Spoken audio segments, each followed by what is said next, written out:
Is the MCU version of Killmonger really a villain? It's not as clear as you might think. Let's dig deeper to find out why. What's up, Story Geeks? I'm Jay from the Story Geeks podcast. Thanks for joining me on today's video. Also, stay tuned. At the end of the video, we'll be sharing more thoughts on this topic from our friends in the Story Geeks community. What makes someone a villain? The answer can be more nuanced and gray than you might imagine. Eric Stevens, aka Killmonger, wants justice. He wants to see people all over the world liberated and empowered. And he's furious that Wakanda, the nation responsible for his father's death, remains isolated and refuses to help. In some stories, the character I just described would be the hero. So, is Killmonger really a villain? We here at the Story Geeks have come up with a clear definition to distinguish heroes from villains. A hero puts other people's needs before her own, often sacrificing her own safety to benefit those around her, even those who aren't part of her team, in her tribe, or on her ideological side. A villain, however, pursues his own desires, or the desires of his team, tribe, or ideological side, at the expense of everyone else. Heroes see themselves as equals with other people and want to see all other people thrive. So much so, they'll put their own lives at risk for the greater good.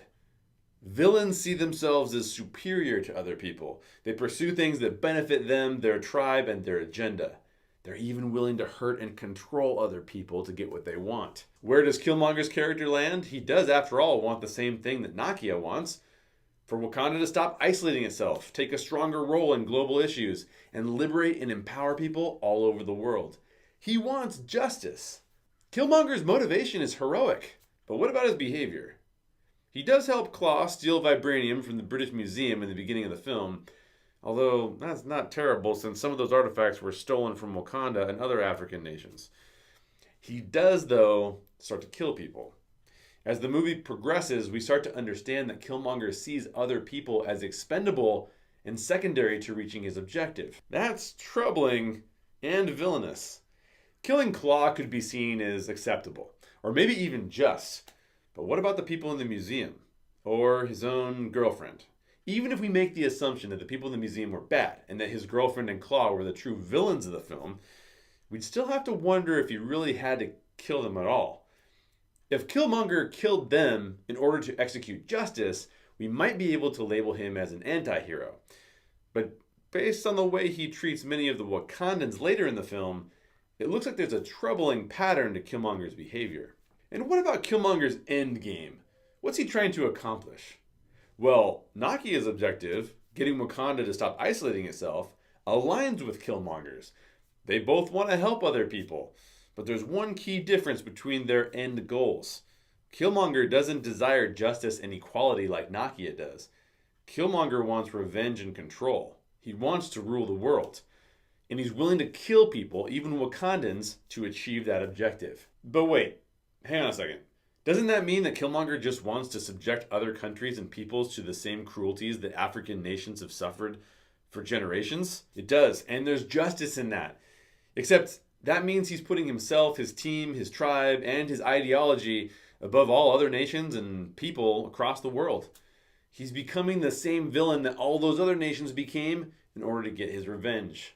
Are we sympathetic to Killmonger? Absolutely, and we should be. He's seeking justice for what's been done to his people and to him.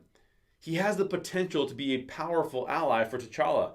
In some ways, Killmonger is like the Punisher to T'Challa's Daredevil. I might have to do a video like this on the Punisher too. To really simplify this, Killmonger chooses hate over love. Nakia, who wants the same things Killmonger does, chooses love over hate. And T'Challa? Well, when T'Challa chooses to reveal Wakanda to the world, he becomes a hero. And he becomes a world leader we'd all like to see. But Killmonger's journey isn't black and white, it's nuanced. And that's important, because that's what real life is like. I believe that humans, you and me included, are all fluctuating between being a hero and being a villain. We hurt other people. We even control or manipulate them in order to get what we want. We make bad decisions sometimes. And when we do those things, it makes us villains. But we also have the capacity to love other people and treat them as equals. And that can make us heroes.